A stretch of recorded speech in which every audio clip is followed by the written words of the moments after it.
हमारी पार्टी को कुचलने में प्रधानमंत्री जी ने कोई कसर नहीं छोड़ी। एक साथ हमारी पार्टी के 4 टॉप के नेता जेल भेज दिए एक साथ। अरविंद केजरीवाल, मनीष सिसोदिया, संजय सिंह, सत्येंद्र जैन। बड़ी बड़ी पार्टियों के अगर 4 टॉप के नेता जेल चले जाएं, पार्टी खत्म हो जाती है। लेकिन ये पार्टी नहीं है, ये एक सोच है। जितना ये खत्म करना चाहते हैं उतना ये बढ़ती जाती है।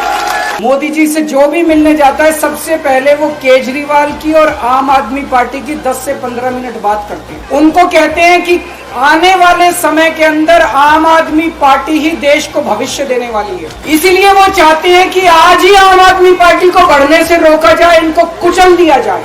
ये तानाशाही है। 75 साल के अंदर इस कदर किसी पार्टी को और उसके नेताओं को प्रताड़ित नहीं किया गया जिस तरह से प्रधानमंत्री मोदी जी ने आम आदमी पार्टी को प्रताड़ित करने की कोशिश की। प्रधानमंत्री जी कह रहे हैं मैं भ्रष्टाचार से लड़ रहा हूं। देश के सबसे बड़े चोर, उचक्के और डकैतों को उन्होंने अपनी पार्टी में शामिल कर दिया। जिन लोगों को 10 दिन पहले मोदी जी कहते थे 70,000 करोड़ का इसने घोटाला कर दिया, थोड़े दिन के बाद उसी आदमी को अपनी पार्टी में शामिल करके किसी को डिप्टी सीएम बना देते हैं, किसी को मंत्री बना देते हैं और उनके सारे ईडी और सीबीआई के मामले खत्म कर देते हैं और कहते हैं मैं भ्रष्टाचार से लड़ रहा हूं। मैं मोदी जी को कहना चाहता हूं, भ्रष्टाचार से अगर लड़ाई लड़नी है तो केजरीवाल से सीखो। 2015 में जब दिल्ली में हमारी सरकार बनी थी, हमारे एक मंत्री का एक ऑडियो मेरे पास किसी ने व्हाट्सएप कर दिया। उस ऑडियो में मेरा मंत्री किसी दुकान वाले से 5 लाख रुपए मांग रहा था। मैंने अपने खुद मंत्री को सीबीआई के हवाले कर दिया, जेल भेज दिया था अपने मंत्री। ये होती है भ्रष्टाचार के खिलाफ लड़ाई।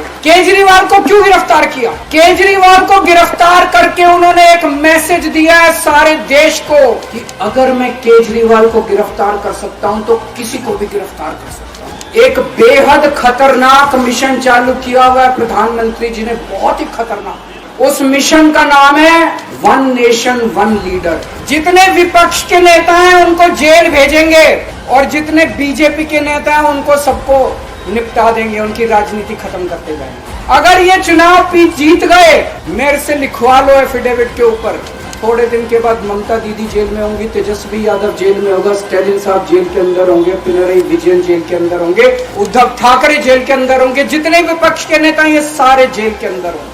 अगर ये चुनाव जीत गए, इन्होंने बीजेपी का एक नेता नहीं छोड़ा।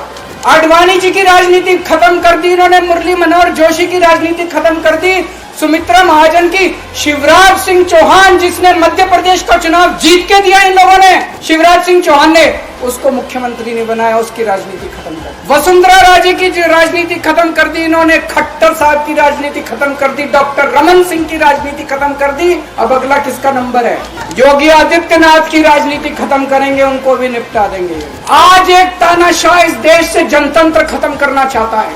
आज एक तानाशाह इस देश से लोकशाही खत्म करना चाहता है। मैं पूरे तन मन धन से लड़ रहा हूँ, संघर्ष कर रहा हूँ उस तानाशाह के खिलाफ। 140 करोड़ लोगों का साथ चाहता हूँ। 140 करोड़ लोगों से भीख मांगने के रहा हूँ, मेरे देश को बचा लो, मेरे भारतवर्ष को बचा लो, मेरा भारत बहुत। मैं एक दिन में 24 में से 36 घंटे काम करूंगा, पूरे देश भर में घूमूंगा इस तानाशाही को रोकने के लिए। दोस्तों, जितनी मेरे अंदर ताकत है, मेरा सब कुछ कुर्बान है देश के लिए।